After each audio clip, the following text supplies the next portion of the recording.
At that hour the morning star comes rising up to herald a new day on earth, and riding in its wake the dawn flings out her golden robe across the sea. The funeral fires sank low, the flames died down, and the wind swung round and headed home again over the Thracian sea, and the heaving swells moaned. And at last Achilles, turning away from the corpse fire, sank down, exhausted.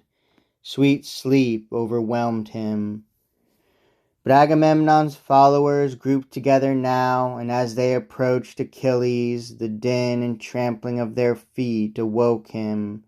He sat up with a start and made his wishes known. Atrides, chiefs of Achaea's united forces, first put out the fires with glistening wine, wherever the flames still burn in all their fury. Then let us collect the bones of Menetius' son Patroclus, pick them out with care, but they cannot be mistaken. He lay amidst the pyre, apart from all the others burned at the edge, the ruck of men and horses. Then let us place his bones in a golden urn, sealed tight and dry with a double fold of fat, till I myself lie hid in the strong house of death.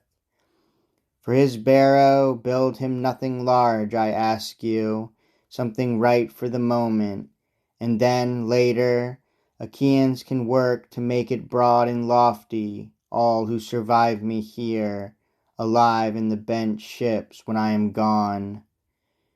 And the men obeyed the swift runner's orders. They first put out the fires with glistening wine, far as the flames had spread, and the ashes bedded deep.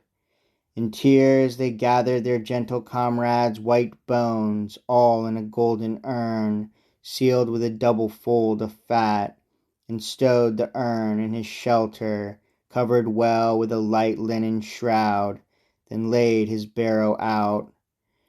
Around the pyre they planted a ring of stone revetments, piled the loose earth high in a mound above the ring, and once they'd heaped the barrow, turned to leave. But Achilles held the armies on the spot.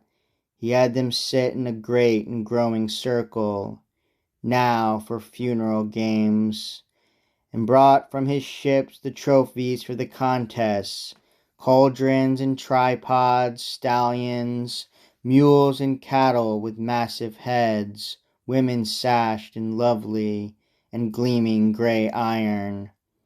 First, for the fastest charioteers he set out glittering prizes, a woman to lead away, flawless, skilled in crafts, and a 2-eared tripod, 22 measures deep, all that for the first prize. Then for the runner-up he brought forth a mare, unbroken, 6 years old, with a muleful in her womb. For the third he produced a fine 4-measure cauldron, never scorched by flames, its sheen as bright as new. For the fourth he set out 2 gold bars, for the fifth, untouched by fire as well, a good 2-handled jar. And he rose up tall and challenged all the Argives. Atrides, Achaeans at arms, let the games begin. The trophies lie afield, they await the charioteers. If we held our games now in another hero's honor, surely I'd walk off to my tent with first prize. You know how my team outstrips all others' speed. Immortal horses they are, Poseidon gave them himself to my father Peleus. Peleus passed them on to me.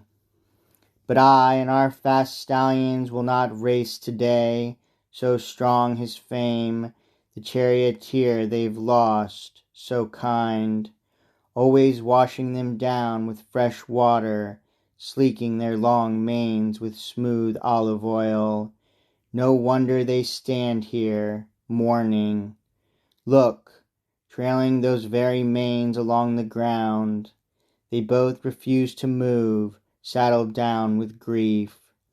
But all the rest of you, come, All Achaeans in camp who trust to your teams in bolted chariots, take your places now.